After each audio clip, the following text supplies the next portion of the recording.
Thank you for sitting down with us. So I wanted to ask you, you served as the Foreign Minister of Turkey. So what were your biggest challenges in this capacity, would you say?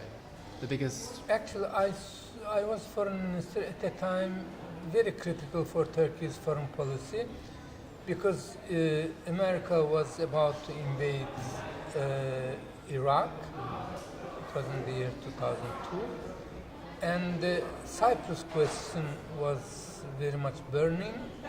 And the Turkey's accession process to the European Union was at a critical point. That's to say, European Union was going to tell Turkey either to continue the accession or to start the negotiations or to block.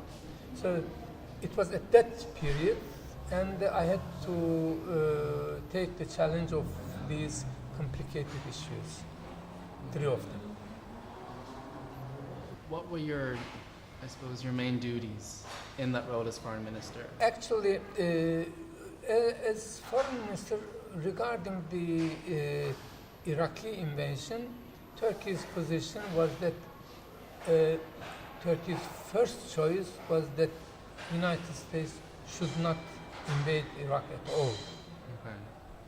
And if it was already decided and it had reached already the point of no return, of course, United States will not give up this idea because Turkey doesn't want United States to invade Iraq. They will not give up this idea for the sake of Turkey.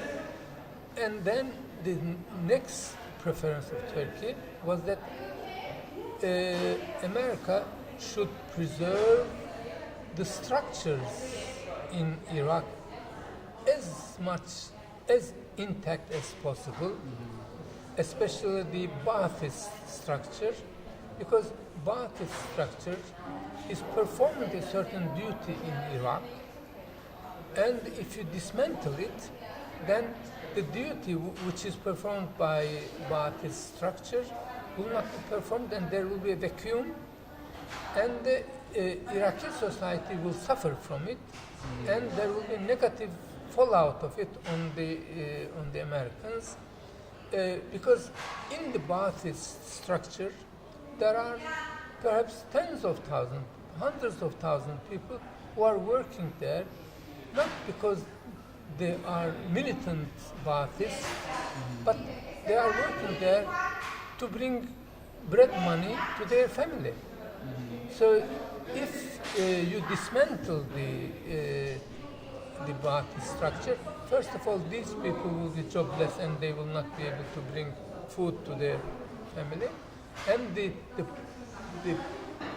the duty or the task that they were performing in the society will remain undone. We have seen the consequences of our advice in this direction to the Americans.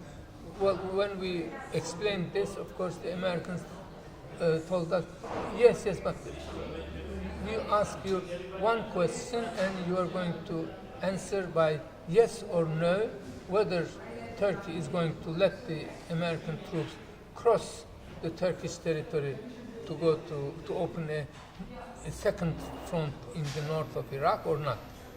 So the Americans were not interested in the subtleties that our mind was busy, or with the subtlety of the things that we were suggesting. Their only worry was whether Turkey is going to allow American troops cross Turkish territory to open a second front in the north.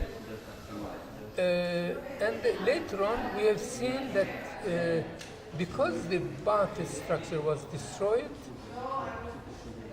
the generals in Ba'ath Party established an organization against the American invasion, which was called Tawhid ve Jihad, which later on changed several times the name and became the ISIS today, the Islamic Daesh. So the first germs of Daesh was thrown when Ba'athist structure was dismantled in Iraq.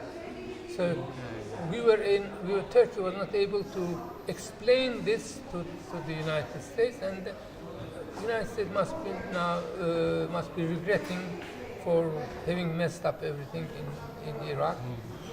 And there are signs of the discontent everywhere.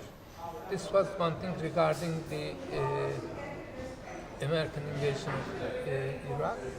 Regarding Turkey's accession to the European Union, my task was that Turkey has a Western vocation, turning to the West in general.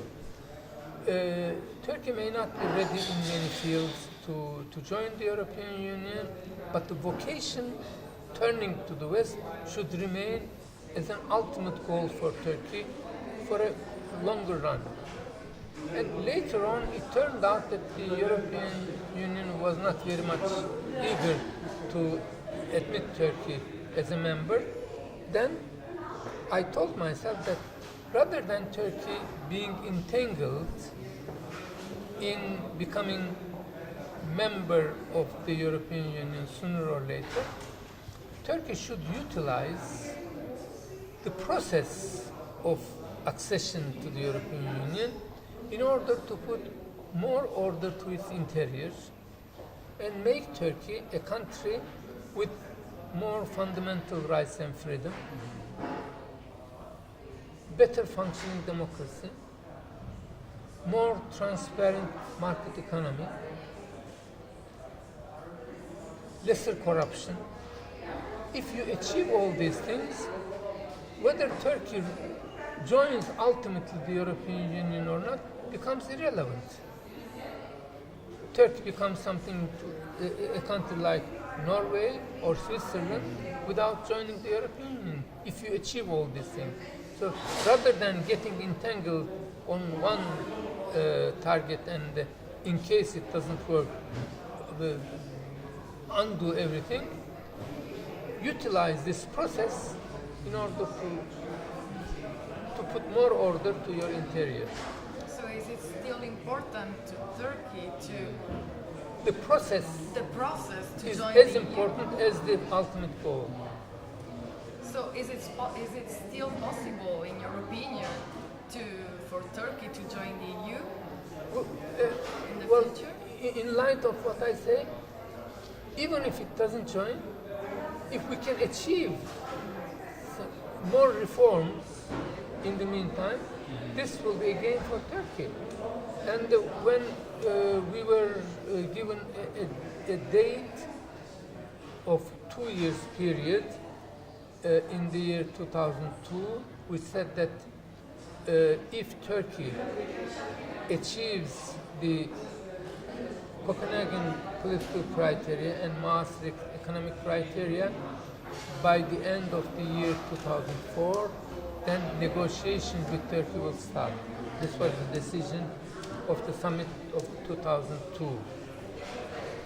And Turkey, I was, after I served as foreign minister, I was chairman of the EU committee in the Turkish parliament. So we tried hard in order to carry out as many reforms within the framework of the European Union, as many reforms as possible. And at that time, the commissioner in charge of the enlargement was Winter Verheugen. He is on the record to say at that time that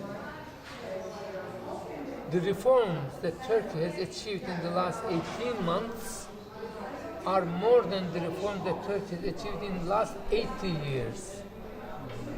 Can you see this ardent work? So this is what we want.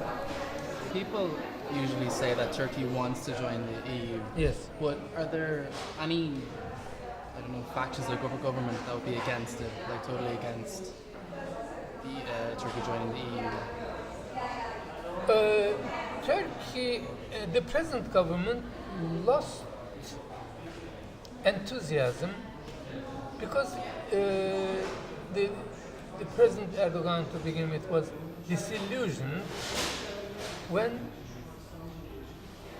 Turkish leadership was encouraged by the European Union to support a solution in Cyprus, a solution plan which was prepared by Kofi Annan, the Secretary General of the United Nations.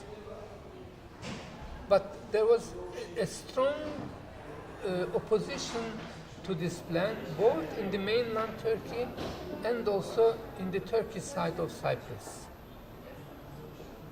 Whereas the European Union countries were telling President Erdogan, he was neither Prime Minister nor President at that time, he was only the leader of a party that won the elections, and he was not allowed to run in the parliament in the elections, so he was not in the parliament.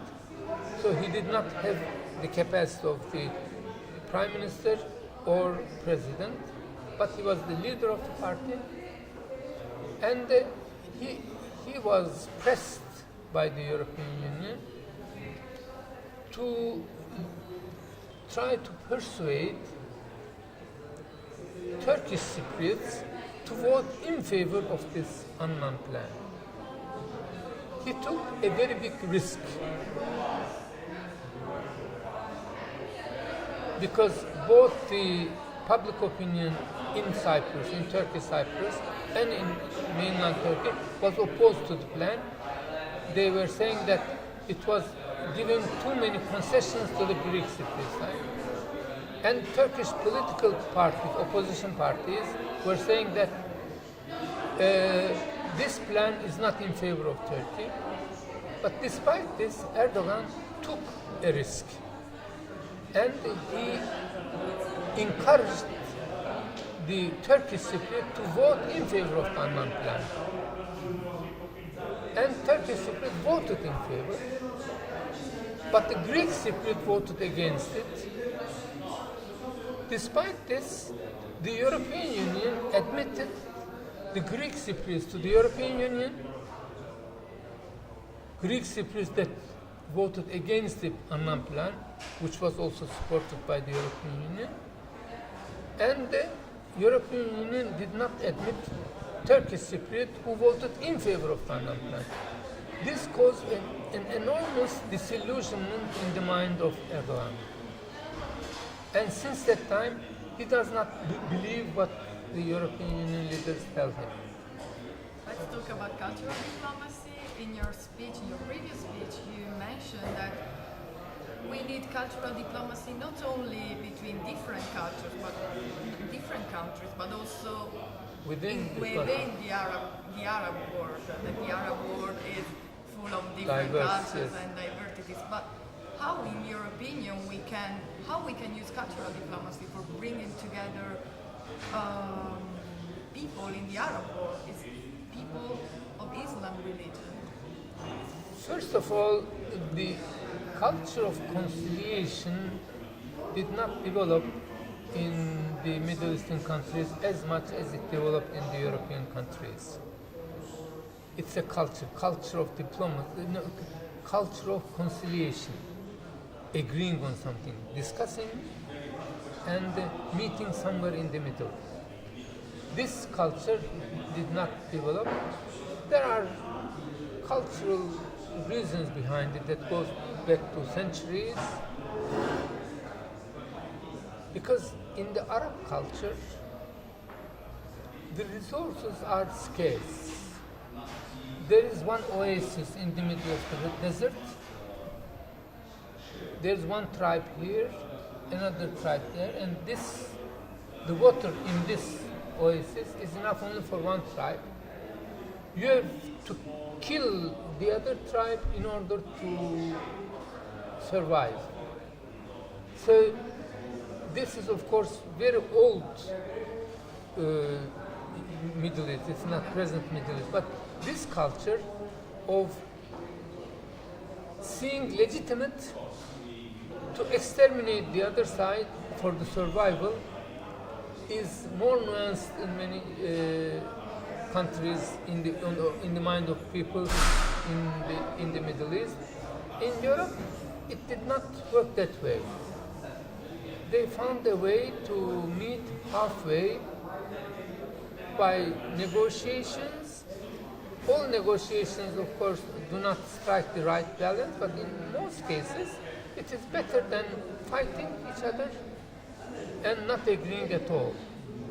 A temporary solution sometimes lasts much longer than the other solutions. A solution that does not make happy both sides lasts longer than a solution which makes one side happy and the other side unhappy. This is what happened in between France and Germany. When the German unity was established in 1871,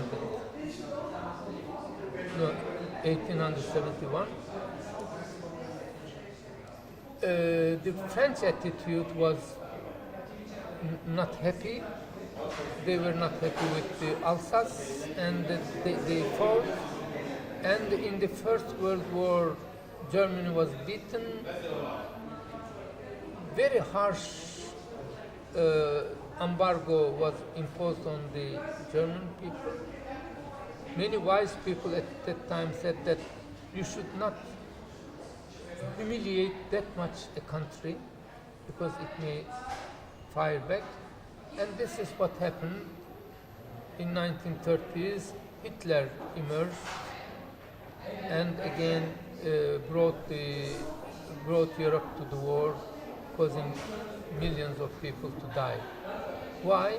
Because it was not a middle way which was found in the.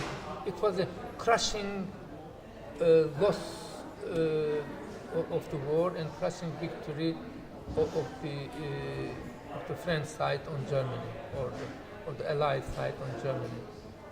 So a solution which could make half happy both sides could have been perhaps longer living, more lasting than something which makes very unhappy the Germans and very happy the French. Yeah, the middle way is always the best solution. Yes.